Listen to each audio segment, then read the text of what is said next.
aí com a pandemia também.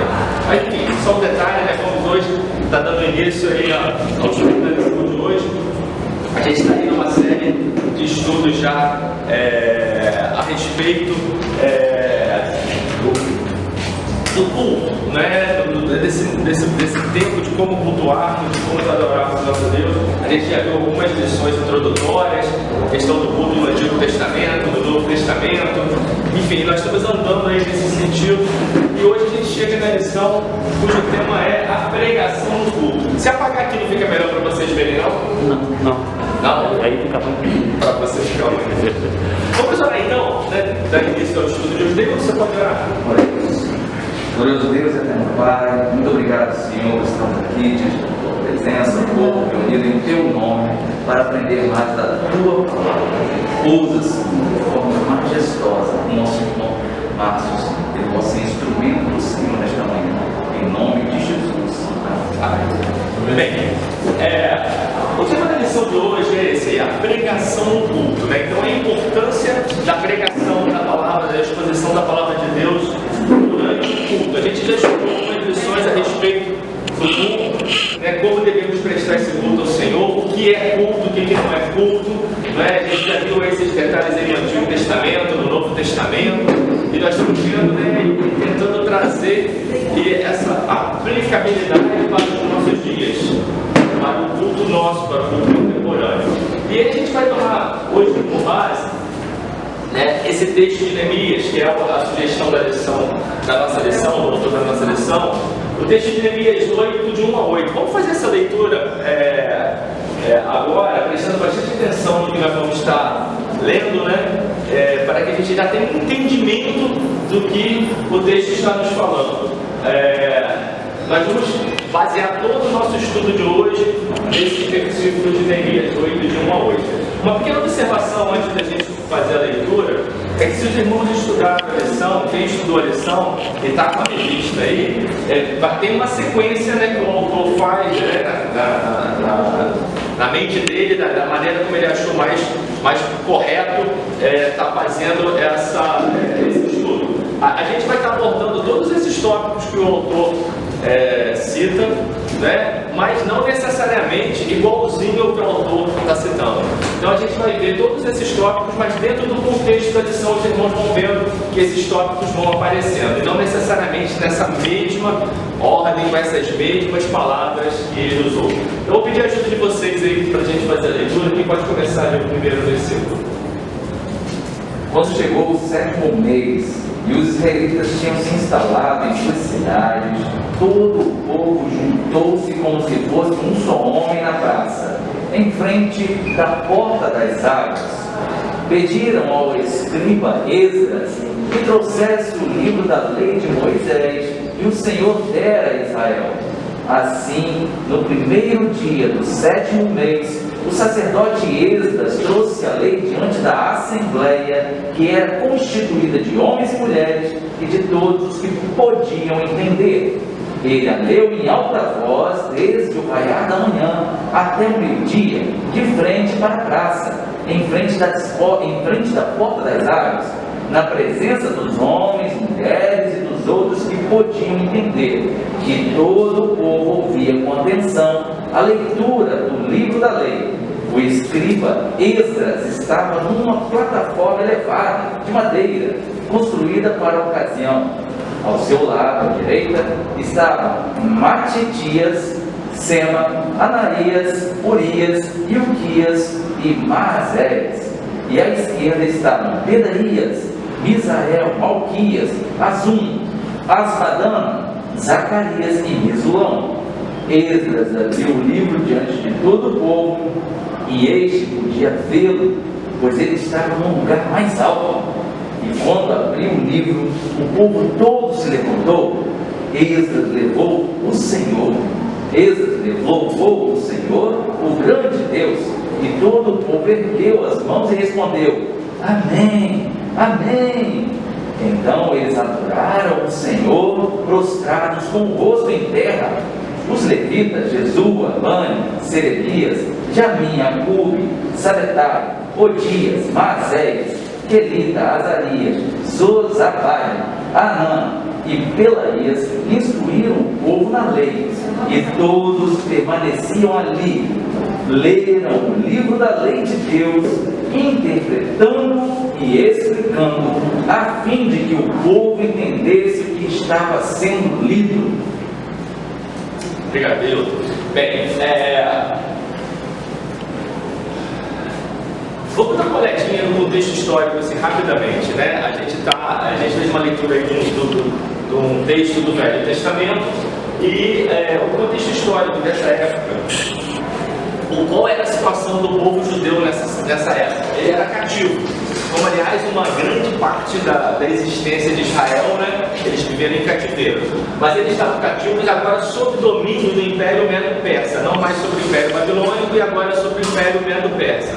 A gente não vai se deter muito, aliás, muito pouco nessa história, só para a gente contextualizar aonde a gente está e quem era Neemias, né, e quem era Esdras. Então, Neemias, ele servia ao rei, né, do Império Medo-Persa nessa época, que era o chamado Artaxerxes.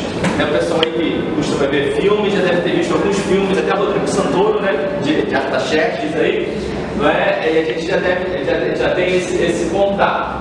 Então Neemias, ele era o copeiro do rei, ele servia ao rei, ele estava sempre diante do rei. E para você se apresentar diante do rei, ele não podia estar com o semblante caído, com o semblante triste, nenhuma dessa situação, que ele corria o risco até de ser morto. Então, e o rei percebeu que ele não estava feliz. E aí ele conta a história para o rei, como é que estava a situação em Jerusalém, e o rei vai e autoriza Neemias a reconstruir os muros de Jerusalém. Neemias vai, a gente vê todas, quem quisesse conhecer ou relembrar um pouco dessa história, basta ler os capítulos que antecedem a esse capítulo 8, né, a história de Neemias, começando lá no capítulo 1, vai ver toda a história dessa reconstrução, as adversidades que ele teve para fazer isso, mas não é o nosso objetivo de hoje. Né? Então, dentro desse contexto histórico, a gente já falou isso, esse muro foi reconstruído em 52 dias, para a época, assim, uma situação assim, realmente incrível, né? Reconstruído nesse tempo. Para o povo judeu, o significado da reconstrução desse muro foi assim, uma coisa grandiosa. Ele representava toda a segurança. Por quê? Porque Jerusalém, ela fica, né, num alto monte, e dali é como se fosse uma fortaleza. Eles enxergam os inimigos chegando, tem toda uma visão de uma ampla visão do que está acontecendo em volta deles. Mas só que não existiam muros, então a cidade estava desguarnecida. E qual essa reconstrução do muro representa para eles essa segurança, vamos dizer assim, materializada, não é? A segurança física da cidade. Então esse significado para eles, assim, é de grande importância. A cidade estava novamente fortalecida, protegida. Tem uma cadeirinha aqui ainda.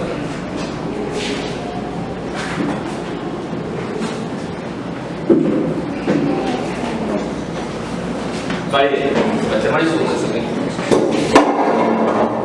Fica aí. Fica aqui.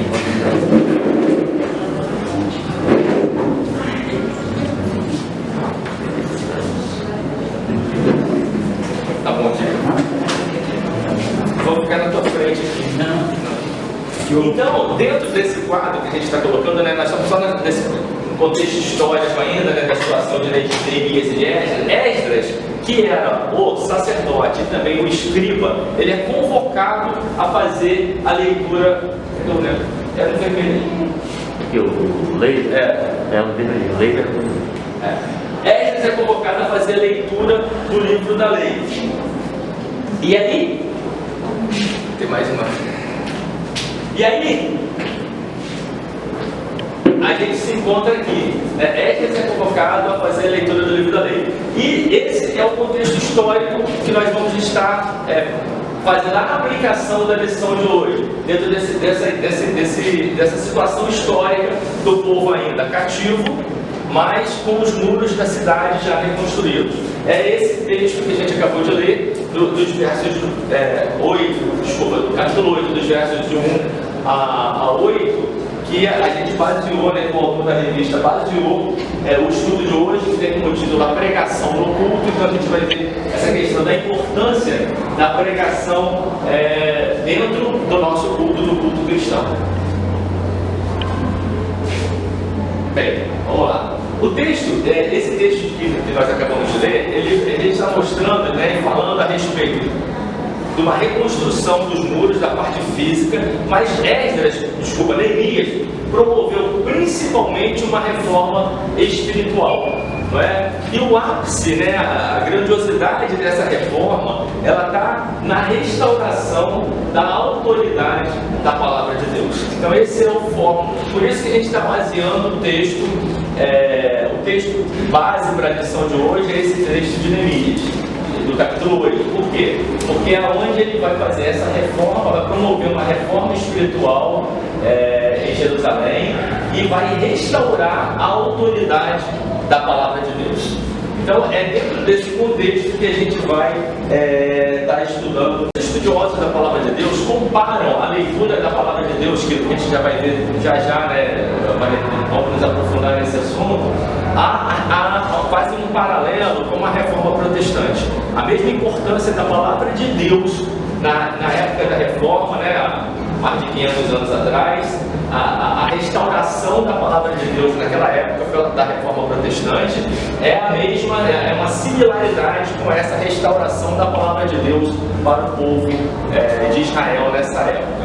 Então, assim, para a gente entender a importância dessa restauração e para a gente entender como a palavra de Deus estava abandonada, como a palavra de Deus estava deixada de lado. Porque a gente estudou aqui há 4 anos atrás, se não me engano, acho que 4 meses, né, só de reforma protestante, em comemoração aos 500 anos da reforma. Por sinal, eu acho legal ter sugestão de voltarmos a estudar essa mesma lição, que foi fantástica, assim, em termos de conhecimento da palavra, da história, muito, muito interessante mesmo.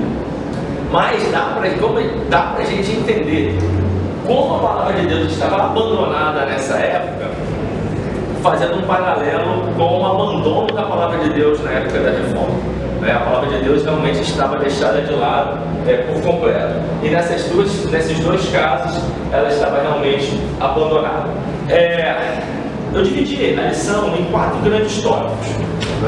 E o primeiro tópico que a gente vai estar falando é esse aqui, olha, o ajuntamento para ouvir a palavra de Deus. Vocês viram aí nos 2 primeiros versículos? E chegando no 7º mês, estando os filhos de Israel nas suas cidades, todo o povo se ajuntou como um só homem na praça, diante da porta das águas. Então, o destaque, todo o povo, ele se ajuntou como um só homem para ouvir a palavra de Deus. E aí, deixa eu voltar um pouquinho. Se vocês quiserem interromper em algum momento, tá? Vocês falam que eu acabo falando. A gente acaba engatando direto, fica um pouco preocupado com o horário, né? Mas se quiser interromper, é só falar, tá bom?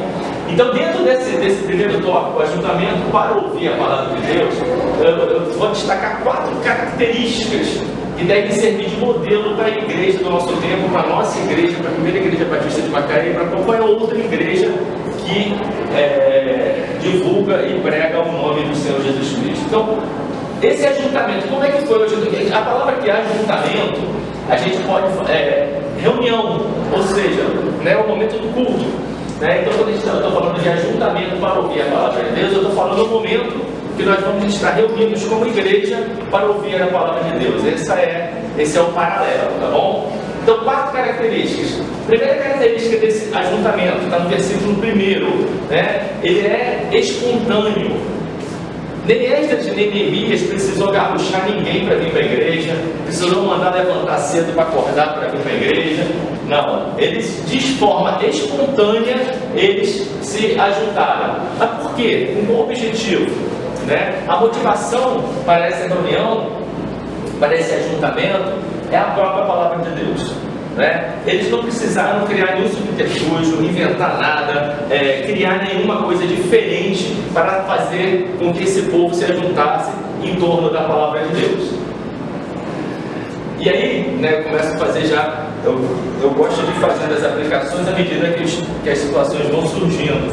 Como temos nos aproximado de Deus? Quais têm sido nossas motivações? O que me fez hoje levantar, né, e chegar aqui e estarmos nós todos juntos aqui estudando a palavra de Deus?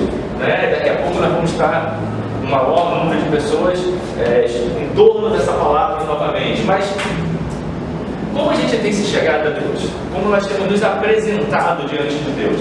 E quais têm sido nossas motivações? Por que eu estou aqui? Por que eu venho? São perguntas assim para a gente refletir, para a gente pensar nas nossas reais motivações. É claro que o desejo do nosso coração, e eu acho que a sinceridade do nosso coração, é que estejamos sempre aqui com o intuito de adorar o nome do nosso Deus, não é verdade? Mas às vezes a gente vai vendo as outras características, a gente vai vendo outras questões, que às vezes a gente não consegue fazer isso com a propriedade que deveríamos fazer. E falando assim de igreja, de um modo geral, igreja cristã, nós vemos que em muitos momentos a gente quer as bênçãos de Deus, mas temos buscado verdadeiramente o Deus das bênçãos, Ou seja, a gente quer que Deus nos abençoe, mas a gente tem se apresentado diante dele e buscado adorá-lo, dando primazia a essa adoração, e essa questão das bênçãos é uma consequência e não a busca de uma causa porque nós adoramos ao Senhor, mas sim consequência da nossa adoração ao Senhor. Então esse primeiro tema, essa primeira característica, é a espontaneidade. Uma segunda é que ele é coletivo. E eu gosto de destacar essa questão aqui da coletividade, porque a gente vê muitos irmãos que se afastam da igreja, que se afastam do Senhor e dizem que estão em comunhão com Deus, mas não precisam da igreja. A gente conhece e vê ao longo da nossa caminhada cristã isso acontecendo em muitos momentos. Mas a essência da palavra ajuntamento já vai me trazer por trás a questão da coletividade. Por definição, é inerente à palavra ajuntamento, a questão do coletivo. Então a gente, e hoje a gente vai traduzir isso, eu coloquei, é o que fazemos hoje como igreja.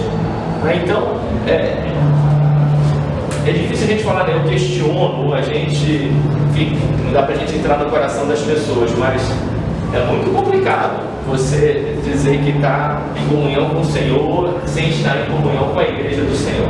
É uma igreja estabelecida pelo próprio Jesus Cristo. Então é uma questão muito pessoal, mas é complicado. Uma terceira característica, que a gente deve ver nesse texto é a harmonia. Esse ajuntamento ele é harmonioso. Essa palavra é bonita, Harmonia, porque ela era consequência deles estarem reunidos em torno da palavra de Deus. Então, quando a gente tem o objetivo primário, o objetivo maior, dentro da nossa comunidade, dentro de uma igreja, o estudo, o estarmos em torno da palavra de Deus, quando a gente fala isso, tem muito mais coisas por trás, de estar em torno da palavra de Deus. Na realidade, é você estar em fidelidade à palavra do Senhor, buscando essa palavra, seguir essa palavra. Mas a gente está resumindo aqui, falando em reunidos em torno da palavra de Deus. Porque quando a gente está nesse sentido, em torno da palavra de Deus, a gente não tem muito espaço para picuinhas, para coisas menores, para discussões menores. Se o objetivo único comum é a palavra de Deus. E a quarta e última característica que eu coloquei aqui dentro desse primeiro tema, do ajuntamento, é que ele é proposital. O que eu estou querendo dizer com isso? Tem um propósito. A gente se ajunta aqui com um propósito. A gente não veio aqui para uma reunião social, isso tudo também acontece. Ele são questões menores, secundárias, mas o propósito, qual é o propósito do povo? O propósito do povo reunido naquele momento era ouvir a leitura da palavra de Deus. E aí eu pergunto, o que nos tem atraído à igreja? São questões assim que a gente não vou nem estar abrindo para ninguém responder, porque são questões pessoais. O que faz com que eu venha aqui? A gente já falou pouquinho sobre isso, né? Então, o que tem nos atraído à igreja? E mais ainda, o que tem nos atraído a Deus? É a gratidão, né? A gente é tão grato a Deus que a gente quer estar sempre fazendo a obra dele, aprendendo mais dele, crescendo, né? É um ponto importante, né? É um ponto de destaque, A gente é realmente, muito né? grato a Deus. É. Para Então, onde, vou parafrasear Pedro, né? ah, Para onde iremos se só ele tem a palavra de salvação? exato. Essa é uma. Então, o que tem nos atraído à igreja, né? O que tem nos atraído a Deus? E a gente, né? A gente tem vários destaques a serem feitos em relação a essa questão da atração, né? Por que nós somos atraídos a Deus? Mas, às vezes a gente vai, por exemplo, aqui a gente está numa situação teórica, né? Estuda uma situação teórica, né? Mas será que os nossos atos, as nossas atitudes, o nosso dia a dia demonstram isso tudo que a gente fala em relação ao nosso Deus, né? Então, assim, a observação é para a gente realmente refletir, né? Como nos apresentamos diante do Senhor, né? Os nossos pensamentos, os nossos desejos, né? Como é que está isso diante do Senhor? O segundo tópico, que, né, eu falei que eu dividi em 4 tópicos, o segundo tópico que eu vou destacar é a supremacia da palavra de Deus. Deixa eu só fazer Vamos lá. Supremacia da palavra de Deus. Então, em relação à supremacia da palavra de Deus, eu vou destacar também 3 itens. Eu gosto de ir fazendo assim por tópico, para ver se a gente consegue fica mais fácil de salvar na mente. Então, o primeiro tópico que eu foi a questão do ajuntamento em torno da palavra. Então a gente viu a questão, nós nos ajuntamos, e agora a gente vai ver um pouquinho da supremacia da palavra de Deus. E aí, dentro dessa supremacia, a gente vai destacar 3, eu chamei de verdade, mas 3 itens, né? E o primeiro deles é esse aqui, ó. O pregador ele precisa estar comprometido com as Escrituras.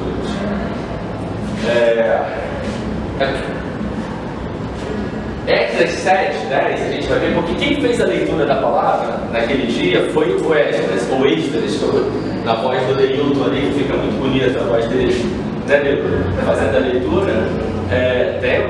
Você tem voz de locutor de rádio, fica bonito. É a mágica. Né? Então, Esdras 7:10 diz assim, ó, porque Esdras tinha porque ele tinha disposto o coração para buscar a lei do Senhor e para cumprir e para ensinar em Israel os seus estatutos e os seus juízos. Então, ele estava comprometido com as Escrituras, ele tinha o compromisso com a palavra do Senhor. E aí a gente vê que ele estava preparado para exercer sua função. E aí hoje a gente está falando assim de modo geral, tá? Não é específico de nenhuma igreja, mas é a exigência assim, básica que todo pregador, todo pastor, né, todo líder, todo que vai se levantar para a leitura da palavra do Senhor e consequente exposição da mesma, ele tem que ter esse comprometimento com as Escrituras, ou seja, ele precisa saber do que ele está falando, ele precisa viver o que ele estava falando. Deixa eu voltar aqui. Não. Isso. Eu fiz algum destaque. Então, o preparo do pregador e seu comprometimento com Deus é fundamental para que a pregação alcance o coração do ouvinte. A gente já falou isso com outras palavras, né? E é isso que eu coloquei em destaque. As pessoas, ou seja, nós somos os ouvintes, né, em relação à palavra do Senhor. Elas não buscam alguém para lhes contar bonitas experiências, mas procuram um fiel expositor das Escrituras. Daqui a pouco a gente vai destacar um pouco mais sobre isso aqui, tá? Porque a gente vê isso aqui acontecendo demais, ó. Bonitas experiências. Mas é o que a palavra de Deus está dizendo? É o que a Escritura está dizendo? Né? A gente já vai ver daqui a pouco a gente vai entrar um pouquinho mais aqui na questão da pregação expositiva, que a gente já teve uma lição só sobre isso aí no quadrimestre passado, né? Mas é legal ouvir experiências, é legal ouvir testemunhos, né? Mas a gente tem que ver o que a palavra de Deus está dizendo, né? Quem está falando, né? O que a palavra de Deus está falando? A maior necessidade da igreja é de homens que conheçam, vivam e preguem a palavra de Deus com fidelidade. Né? E a gente vê demais que essa palavra não está sendo pregada com fidelidade. Eu não vou estender nesse assunto agora, porque eu vou voltar nele mais para frente um pouquinho. Né? Mas essa questão da gente ter olha, a supremacia. O que é supremacia? Vamos lá. O que é supremacia?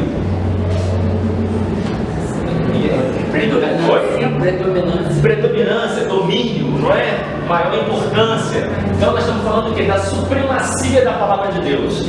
Eu não estou aqui a supremacia de bonitas experiências, a supremacia da vida de fulano. Não, a supremacia da palavra. Então o que a gente tem que buscar é na palavra. Minhas filhas às vezes brincam comigo, aqui eu não falei isso não. Na outra classe que a gente dava aula, às vezes a gente estava dando aula assim num contexto, aí eu falava assim, olha, o que a gente pensa, eu, você, não importa. Se essa opinião, se essa colocação não estiver baseada na palavra de Deus. Porque a gente está aqui para estudar a Bíblia. Então a minha opinião pessoal, uma vez me perguntaram na casa, qual a tua opinião pessoal a respeito desse assunto? Não. Olha, a gente pode dar uma opinião baseada na palavra, eu tenho esse entendimento. Agora, eu acho isso por causa daquilo e tudo outro, aí a gente já não está na escola bíblica, né? A gente pode conversar sobre outros assuntos e tudo mais, mas a questão da gente embasar uma opinião, dar uma palavra, né? Precisa estar embasada na palavra de Deus, né? Essa palavra, O Paulo fala, vã filosofia, né? Vã filosofia, perfeito, exatamente. Então o nosso contexto aqui é de escola bíblica, né? Então nós estamos aqui para estudar a palavra de Deus. Então a gente pode e deve dar nossa opinião, deve fazer nossas colocações, mas sempre buscando isso aqui, ó. O que a palavra de Deus está falando? O que Deus está querendo dizer para a gente nesse momento? A gente pode ter divergência, você pode pensar de um jeito, então, Deus está falando isso aqui, mas não, eu entendo que seja dessa outra maneira. Beleza, a gente está discutindo dentro de um contexto bíblico, né? Mas não com vãs filosofias, como o Deildo acabou de falar. Agora, se a gente, por um lado, precisa de pregadores preparados, né, para estar transmitindo essa palavra, a gente também precisa de um povo que esteja sedento das Escrituras. Não adianta nada a gente ter um pregador muito bem preparado, conhecedor da palavra de Deus, e o povo não está nem aí para aquilo que está ouvindo. Né? Então, a gente, destacando aí, por isso que a gente pegou esse texto de Neemias, o povo estava sedento de ouvir a palavra de Deus. Eles pedem a Esdras que vá buscar a lei e faça a leitura da lei do Senhor. Então a Bíblia era um anseio deles. Né? Eles se reuniram como um só homem, o versículo 1 fala, eu não vou reler os textos, né? Com os ouvidos atentos. Né? O destaque aqui do terceiro, do verso 3.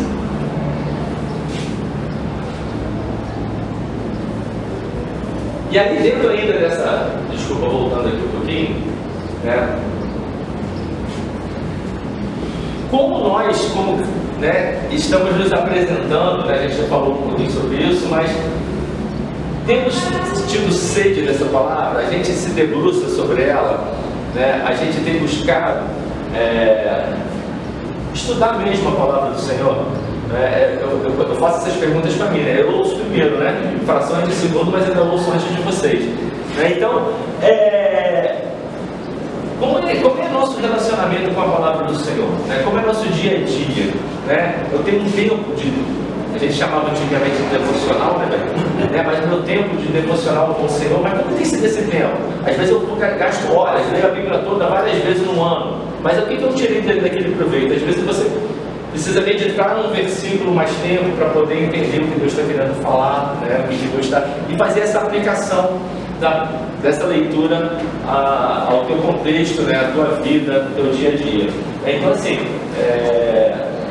a gente precisa estar com essa sede da palavra do Senhor, porque por mais que você estude, por mais que você se alimente dessa palavra, ela sempre tem algo mais acrescentado, e sempre algo mais a te dar. Se já aconteceu isso, de vocês passarem pelo mesmo texto algumas vezes e aquele texto te falar de forma diferente, né? Naquele momento que você estava vivendo, naquele momento que você estava passando. E o terceiro ponto que eu destaquei ainda dentro dessa questão da supremacia da palavra de Deus foram as atitudes. Quais foram as atitudes do povo em relação às Escrituras? Como eles se comportavam, né? E aí, eu mantendo a minha ordemzinha aqui, as atitudes do povo em relação às Escrituras. Eles estavam com os ouvidos atentos, né? E todo o povo tinha os ouvidos atentos ao livro da lei, né? Então, não havia dispersão, distração ou cansaço. Então, como estava o comportamento desse povo, né, durante a leitura e pregação e exposição dessa palavra? Porque a gente vai ver, gente, nos versículos para frente, que os levitas estavam explicando a palavra, né? A gente já vai falar lá na frente, né? Então, eles estavam pregando mesmo, estavam instruindo o povo na palavra do Senhor. E eles tinham, né, a atitude deles era de ouvidos atentos. Em muitos momentos a gente está no culto e acontece, às vezes, pode ser que aconteça, eu acredito que não seja só comigo, mas a pessoa mais nova vai falar assim, você dá uma viajada na hora da mensagem, ou você perde a concentração, ou você começa a pensar no que você vai ter que fazer na segunda-feira, ou outras situações que você está passando. Isso acontece com a gente. Então a gente precisa estar ligado, de estar com os nossos ouvidos, os ouvidos espirituais, atentos, né, à palavra. Isso a gente já falou. Isso aqui também é um destaque que eu queria dar. Temos um real entendimento que é Deus falando ao seu povo? Nós temos que sentir que a palavra de Deus é viva. E a gente está ouvindo Deus. É esse destaque que eu quero dar, né? A gente tem essa consciência, né, como se fosse, né? A Cristiane está dando aula lá para os jovens agora, ela botou uma figurinha que eu acabei não tendo tempo de passar para mim, mas ela colocou a figura de Jesus lendo o livro da lei no tempo, né? Quando Jesus pega o livro e lê, né? Enfim, o texto agora não tem importância, mas a questão da profecia que ele vai falar sobre ele, mas a ideia é essa, é como se a gente estivesse imaginando o próprio Jesus lendo a palavra, ou seja, o próprio Jesus falando dele mesmo, né? E a gente ter essa consciência, e quando você tem essa consciência de que é a figura do próprio Deus falando, as coisas mudam, a tua postura vai mudar, né? Então, essa questão do ouvido atento. Mente desperta. Eu coloquei as referências do texto ali, eu não estou lendo de novo porque a gente já fez essa leitura, mas quando eu falo eu coloquei aqui três pedacinhos de cada versículo ali. De todos que eram capazes de entender o que ouviam, e os que podiam entender, também faz parte desses versículos aqui, e claramente dando explicações que eu falei dos levitas que estavam explicando, claramente dando explicações de maneira que entendessem o que seria. Então, quando eu falo de mente desperta, é no sentido do entendimento, né? Os destaques aqui é para a palavra entender, né? Então, o o eunuco pergunta, Felipe pergunta para o eunuco, era um eunuco, né? Ele pergunta para o eunuco em relação à palavra do Senhor. Vocês lembram? O que ele fala? Felipe fala o quê? Entende? Entende? Pode falar. Fala, Rosângela. Entende o que lês? E o que o eunuco responde? Isso nem estava na minha lição, veio agora na cabeça. Como entenderei se não há quem me explique? Como entenderei se não há quem me explique? Olha só, isso é uma lição para a gente hoje, né? Que às vezes a gente vê tantos perdidos, tantas pessoas. Porque uma pessoa que não tem o Espírito Santo do Senhor, pegar a palavra de Deus e ler, ela não vai ter o mesmo entendimento que alguém que tem a iluminação do Espírito Santo. Uma pessoa que pode ser um grande estudioso, ter grande cultura e tudo mais, vai pegar a palavra de Deus, pode ler, vai ter um entendimento do texto, daquilo ali, ele vai poder até fazer uma palestra sobre aquilo ali, mas não vai ter a iluminação do Espírito Santo. Até mesmo nós que somos cristãos, se a gente, falei isso hoje para ele, se a gente sentar, eu estou lendo o Novo Testamento, né? Se a gente sentar, abrir a Bíblia como se fosse um livro, começar a ler, isso acontece muito comigo, dá aquele branco ali, ó. Tá. É exatamente aquilo ali. Aí você tem que parar, orar, pedir ao Espírito Santo para abrir a sua mente, para falar no seu coração. E ali, quando você volta, aí você começa a entender, a mastigar aquilo. Com Nós certeza. temos o Espírito Santo. Ele já tem a disposição. E aí volta um pouquinho naquele primeiro tópico, né, que a gente falou da questão de estar com os ouvidos atentos. E quando eu falei de ouvidos, não é só ouvidos para ouvir, né, mas é ouvidos no sentido do ouvido espiritual, de você ter essa atenção, você ter essa concentração em relação ao estudo da leitura da palavra. Então, pegando esse gancho aqui, nessa questão do entendimento, a gente vai ver que o nosso culto, o culto que nós prestamos a Deus, ele tem que ser com racionalidade. Ele tem que ter racionalidade. Paulo fala sobre isso, né? A gente começa a lembrar de outros textos, né? Paulo em Romanos 12 ele vai falar, não é? Que o nosso culto tem que ser racional, tem que ser com entendimento, não é? A gente tem que saber o que a gente está fazendo, não é você entrar no êxtase e começar a ficar e tal. Peraí, mas o que você está fazendo? Não é? Então, o que você está prestando? Qual é o culto que você está prestando ao Senhor? Então, essa questão do entendimento.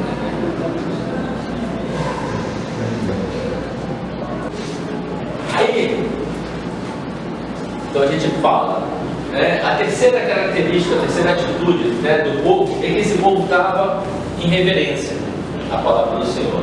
O povo se pôs, né, a gente vai no verso 5, o povo se pôs em pé. A gente vai ver alguns pregadores falando assim, em reverência à palavra do Senhor, né, vamos nos colocar em pé, né, e tal. Mas era uma atitude assim, você não precisa estar em pé para estar em reverência à palavra de Deus, tá? A reverência é uma questão muito mais de interior, mas para você ter uma demonstração física do que você está sentindo por dentro, eles foram requisitados a se colocar em pé. E a gente tem esse costume, né? Hoje menos um pouco, né? Antigamente a gente tinha muito mais. Antigamente não precisava nem falar, né? Na hora que o pregador começava a abrir a palavra, né? Na hora que ele vamos fazer a leitura, o pessoal, pô, já era automático ficar em pé, né? Mas essa questão da reverência, ela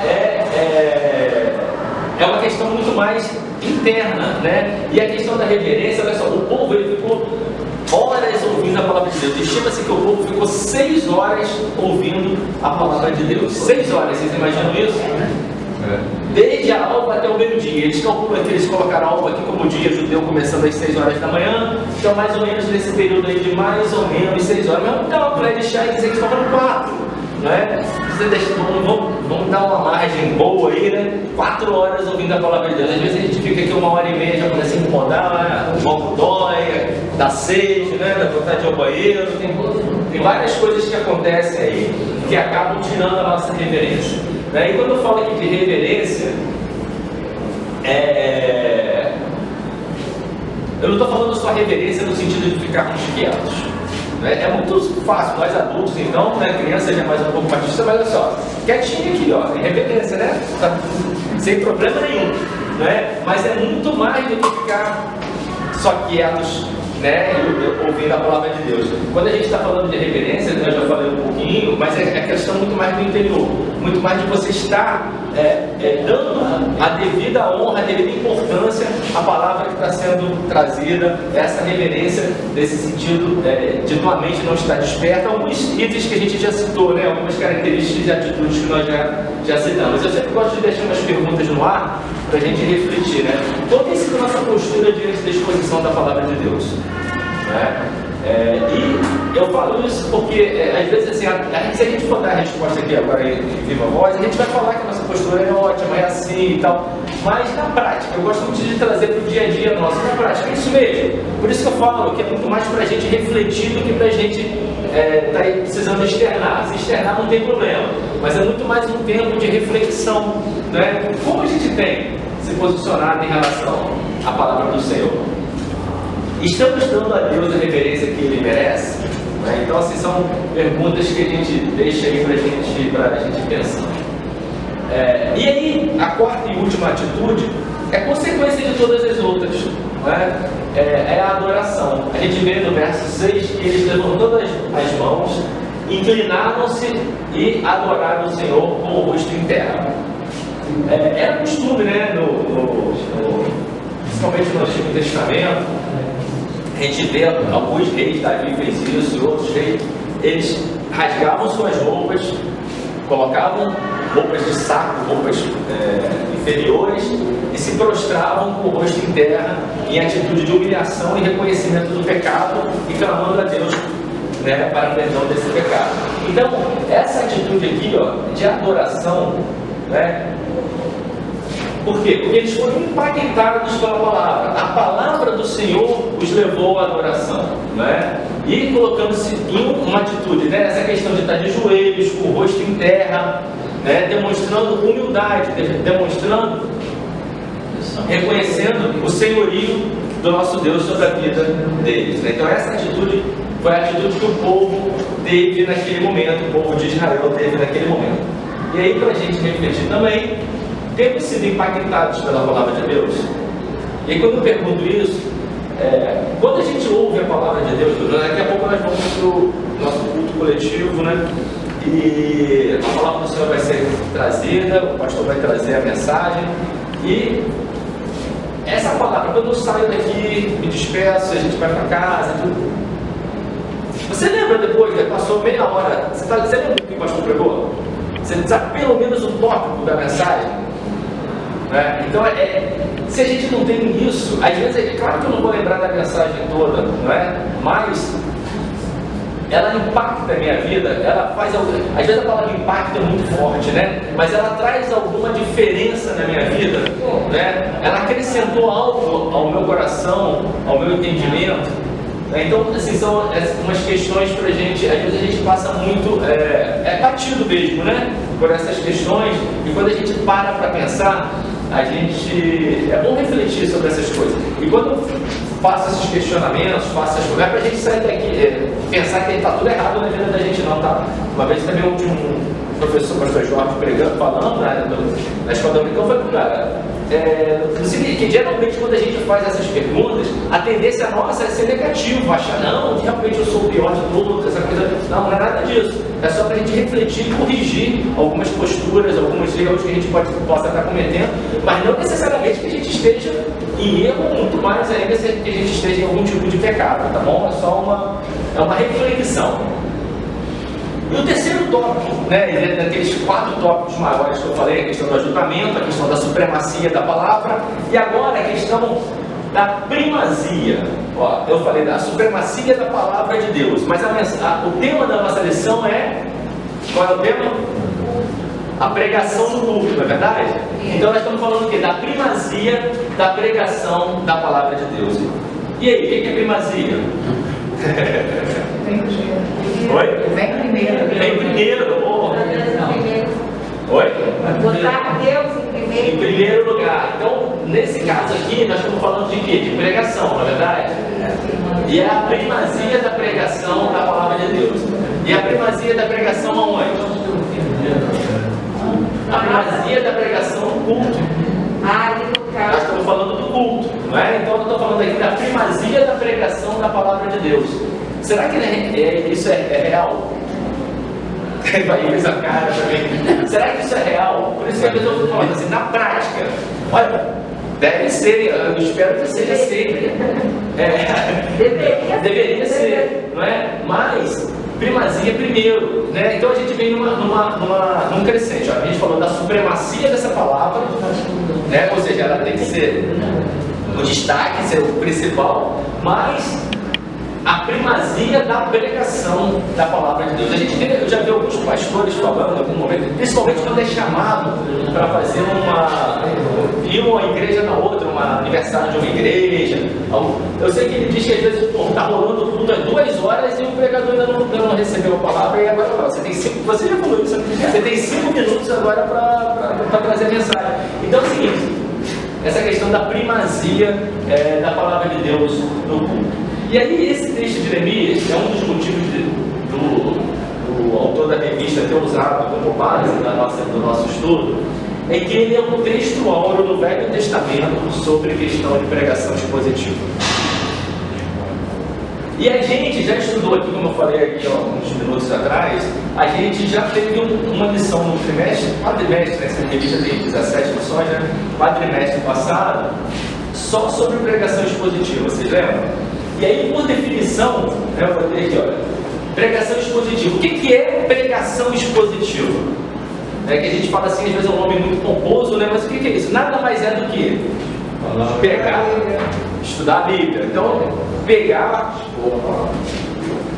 fazer a leitura do texto bíblico, expor esse texto de acordo com o que o autor está dizendo. Isso aqui é fundamental, né? Porque às vezes a pessoa lê um texto bíblico, mas não prega, às vezes não está nem pregando nenhuma heresia, nada demais não, mas não é uma pregação expositiva, né? Tem um texto, eu vou dar um exemplo aqui que acontece muitas vezes, já vi em casamento. 1 Coríntios 13, a gente fala que é o quê? Quem é tipo de igreja aí fala que é o texto do amor, e ele é usado para muitos casamentos, não tem nada a ver com casamento, o texto não tem nada a ver com casamento, é heresia, pecado fazer isso? Não. Mas não é uma pregação expositiva, não é o que o texto está querendo dizer. Eu peguei só um exemplo assim mais gritante que a gente conhece, só para a gente entender um pouquinho disso. Então, Márcio, que você tem que ler o 12, o 13 e o 14. Aí você vai entender por que o 13 é o passado. Exatamente. Então, mas esse é apenas um exemplo. A gente vai pegar, se você for pegar a palavra, você vai ter N exemplo. Eu não estou querendo nem, a gente não está abordando, a gente já estudou isso no trimestre passado, né? Não tem nenhum problema você pegar um texto e não pregar exatamente o que está no texto. Desde que você não cometa heresias, que você não cometa, que você por exemplo, mas é a que a gente chama de pregação temática, né? Por exemplo, a pessoa vai falar sobre relacionamento conjugal, é o tema, né? Aí a pessoa tem que encontrar o quê? Um texto para aquilo. Não é o contrário, você ter o texto para depois ter a mensagem. Não, você já tem a mensagem e aí agora você precisa do texto, né? Então essas são situações diferentes, são distintas. Então a gente está falando aqui da exposição de acordo com o que o autor está dizendo. E o terceiro ponto de uma, né, concluindo, né, concluindo a definição de pregação expositiva, então é a leitura da palavra, é a exposição de acordo com o que o texto está falando, e em terceiro e último ponto, que também é super importante, é a aplicação dessa palavra. Então, resumindo, pregação expositiva é simples, é interpretar o texto de acordo com aquilo que Deus quis transmitir, só isso, né? Só isso tudo, né? Então, colocando assim de forma mais detalhada aqui, os 3 pontos da pregação expositiva e de acordo com o texto que a gente acabou de ler. Tá vendo? Então a gente vai ter lá, ó. Primeiro ponto, ler o texto das Escrituras. Nesses versículos 2, 3 e 5 aqui a gente vai ver isso, eu não vou ler de novo. O texto bíblico é a fonte da mensagem. Ele tem que ser o fundamento do sermão. Por isso que é muito complicado, eu acho muito complicado a pregação temática. Porque já começa tendo um problema aqui, ó. O texto é a fonte da mensagem, não é. É a mensagem que é a fonte do texto. Então a gente já fica com alguns probleminhas, né? E se o sujeito, se o pregador não for um cara assim de um conhecimento muito profundo da palavra de Deus, ele vai sair do texto legal, né? Ele vai caminhar por outras águas, né? E o sermão é um texto explicado, né? Então às vezes assim, a palavra de Deus ela é simples, ela é objetiva, né? Às vezes a gente complica demais, né? Mas o sermão é um texto explicado. O segundo ponto a gente já falou, só estou detalhando agora, né? Eu estou detalhando de acordo com o texto que a gente está baseando. Explicar o texto das Escrituras. Lembra que eu li um versículo aqui, versículo 8, quando eu destaquei que os levitas explicavam, até falou. Ler o livro da lei de Deus claramente, a gente vai ler cada vez que ler, a gente vê os detalhes, né? De forma clara, claramente, dando explicações de maneira que entendesse o que seria, né? O pessoal mais das antigas aí, ou que já foi católico bem das antigas, né? Que antigamente a missa era quem? Em latim. De costas, não é? Assistiu? Então, em latim, quem tem entendimento de alguma coisa? Qual a explicação que tinha daquela mensagem? Não é? Mas a gente, não estou falando dele, mas às vezes a gente também. Lembra da segunda igreja que tinha um rapaz que quando pregava, até faleceu já, coitado. Luciano Noronha. Lembra o nome dela? 30 anos atrás, sei lá, 40. Quando ele ia pregar, era um desespero, porque a cultura dele era tão grande. Mas a gente não entendia quase nada, a gente adolescente, a gente não entendia o que ele estava pregando, porque ele falava numa linguagem tão culta, tão rebuscada, que a gente não entende. Erudita, pegada pela palavra, erudita. Cheio de conhecimento. Não é? Mas assim, não tem aquela capacidade. Na escola secular, a gente pega às vezes, né, algum professor, a gente sabe que o cara sabe demais, mas não sabe transmitir. Eu tive um professor na faculdade que a gente não entendia nada e ele sabia que a gente não entendia, então a prova a gente fazia em casa. Eu costumo dizer que essas palavras elas estão na cidade do esquecimento, né? Não quer dizer que elas foram totalmente banidas. Não, elas estão na cidade do esquecimento que hoje nós não utilizamos mais. Porque o popular usa muito nas suas fábulas, né? Sim. Linguagens que a gente muitas vezes não compreende. Sim, linguagens figuradas, você vai até. Aí você tem que entrar na questão das fábulas. Mas você imagina uma pessoa pregar todas as palavras assim, aí é difícil, né? E essa outra, a mensagem, ela é baseada na exegese, é uma palavrinha, né? Mas a gente já se acostumou com ela, que não é nada mais, nada menos do que tirar do texto que está no texto. Vê como é simples, né? Quando a gente olha dessa ótica, olha só, a mensagem é baseada na exegese, que consiste isso? Tirar do texto o que está no texto, ou seja, não inventa moda, não tira daquilo ali, não diz o que a palavra não está dizendo, não é? Então é explicar o texto das Escrituras. E aí, isso aqui também eu acho interessante, olha, não podemos impor ao texto nossas ideias. Às vezes eu quero elocubrar, inventar, criar, imaginar situações, porque isso, aquilo aconteceu, fulano. Então olha só, o que o texto está dizendo? O texto é simples, gente. A palavra de Deus, ela não é para complicar, não é? E o texto, ele tem que governar o pregador. E aí, como é que fica isso? Né? Então, por isso que eu digo que a pregação temática, eu não sou contra, assim, um pouquinho, né? Mas não tanto, mas por causa disso aqui. Eu não consigo, eu tenho dificuldade em relação a isso aqui, porque quando você pega uma pregação temática, o texto vai governar o pregador, é difícil, hein? É muito difícil. Né? E aí, para a gente fechar rapidinho aqui, eu vou só tirar essa frase aqui, ó. John Stott disse que o sermão é uma ponte entre dois mundos. Ele liga o texto antigo ao ouvinte contemporâneo. Só essa questão aqui, olha, da heresia da aplicação. Isso a gente vê demais também. Isso a gente faz tudo certinho.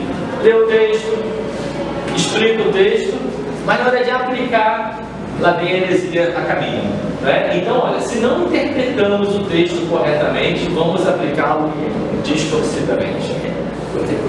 É uma consequência natural. Aí, essa parte aqui não está na nossa lição, tá? Os efeitos da pregação da palavra de Deus. 2 minutinhos eu fecho. São os versículos de 9 a 12 do mesmo texto de Neemias. Só que, para mim, ficou faltando um fechamento nessa questão aí. Qual foi a consequência disso tudo? Qual foi o efeito disso tudo? Né? Dessa leitura da palavra? O que trouxe de consequência para o povo naquela época? Né? Quais foram as atitudes que o povo teve depois disso tudo? E aí, se vocês depois quiserem ler a leitura do restante do capítulo 8 e também do capítulo 9, é bem interessante. Porque essa palavra, ela produziu mudança na vida do povo. A gente já vai ver já. Eu só citei Tiago aqui, só para a gente lembrar, né? A palavra de Deus deve produzir mudança na nossa vida. Tiago fala, né, que a gente tem que ser não somente ouvinte, mas praticante dessa palavra. Por isso que às vezes eu gosto muito de trazer para a prática do nosso dia a dia. Como tem sido a prática? A teoria é muito bonita, mas na prática estamos agindo da maneira que devemos agir. Então, olha só. Dos versos 8 a 12, vocês vão ver aí depois, do verso 9 para frente, tudo produziu choro no versículo 9.